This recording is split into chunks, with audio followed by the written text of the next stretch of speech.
invited guests, and dear colleagues, it is a great pleasure to be here with you for this wonderful and exciting summer school.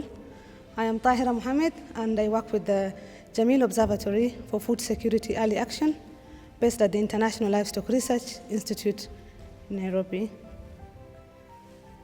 Jameel is a research for action partnership between the University of Edinburgh, ILRI, JPAL, Save the Children, and the community Jameel, who was the initial funder.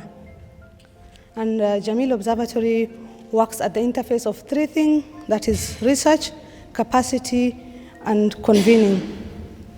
So for research, I know many of you working in this region have seen a publication called Dangerous Delay 2. How many of you have seen DD1, DD2? Dangerous Delay 1, Dangerous Delay 2. A study that was commissioned by Save the Children, Oxfam, and Jameel. So it's basically talking about how delayed humanitarian actions really don't have much contribution in enhancing people's resilience, and the importance of early action and preparing in advance of disasters. So we commission such kind of research. So in terms of research also, we have PhD fellowships and master student fellowship, which is hosted at the University of Edinburgh.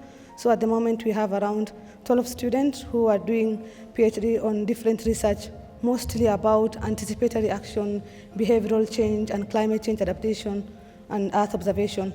But in the drylands, most of their research are either in the dryland of Eastern Africa, but also some other parts. And then the second pillar is the convening.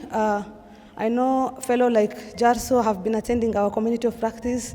Dr. Hassan also, I think, attended some of our community of practice.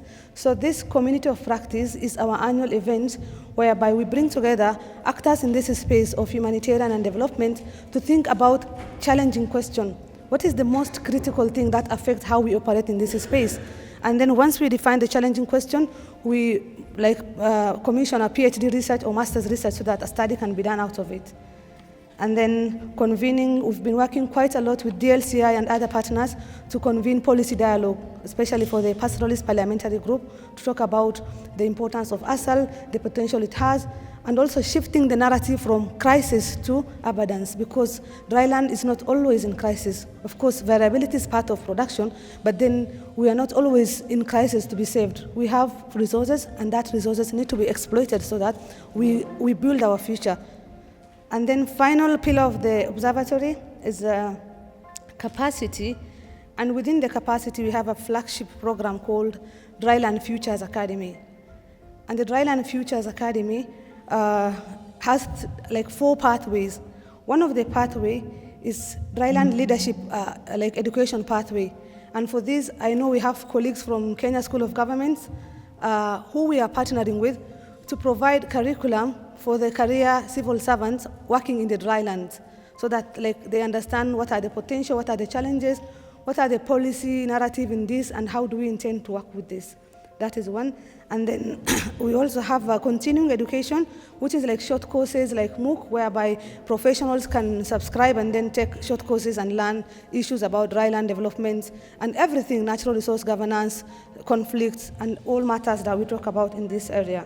And then we also have community learning pathway, because when Jameel Observatory was formed, the whole idea of trust in data, trust in how we deliver to last mile, all this emerged from the community engagement that we held in Marsabit and in Isiolo.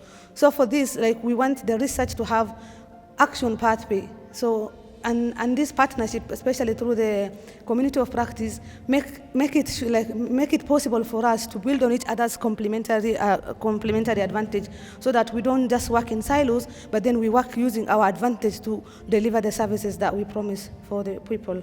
And finally, for this summer school, I'm really excited because CRDD is my second home. I was among the team that designed this program. And also many of you, I interviewed you even for my postdoc. I met you in Isiolo, in Marsabit, and I'm really excited for the conversation that we are going to have. And for this, I want to encourage you, please, to feel safe like this is a safe space, like have critical discussion, because I don't think we'll get a moment like this whereby we want to talk about critical questions. How are we operating as practitioners working in this space? What are these critical things that you want to change, and who can lead that? And we want to have that conversation because it's really important for us to shift how we operate and see who can help us to make that shift and adopt the new narrative. With that few remarks, I hope you enjoy the summer school, and I'll be seeing you around. Thank you.